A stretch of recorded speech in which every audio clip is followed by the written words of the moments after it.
لقمان حکیم جب فوت ہونے لگے تو ان کے بیٹے نے ان سے کہا، ابا جان کچھ ہمارے لیے بھی چھوڑ کے جائیں، کچھ ہمیں بتا کے جائیں۔ تو انہوں نے اپنے بیٹے سے کہا، لکھو کہ جب تمہارا گناہ کرنے کا دل کرے تو وہاں گناہ کرنا جہاں پہ اللہ تعالیٰ تمہیں نہ دیکھ رہا ہو۔ اللہ تعالیٰ تو ہر جگہ پہ ہمیں دیکھ رہا ہوتا ہے، اللہ تعالیٰ سے ہم نہیں بچ سکتے۔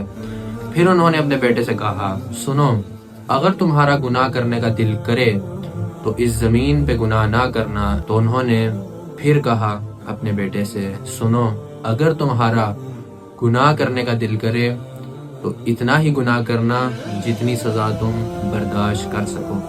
یعنی کہ انہوں نے گناہوں سے بچنے کی تلقین کی۔ انسان جتنا مرضی چھپ کے دنیا سے گناہ کر سکتا ہے، گھر والوں سے چھپ کے گناہ کر سکتا ہے، لیکن اللہ تعالیٰ کی ذات سے چھپ کے گناہ نہیں کر سکتا۔ اللہ تعالیٰ سے دعا ہے اللہ تعالیٰ ہمیں بھی گناہوں سے بچنے کی توفیق عطا فرمائے۔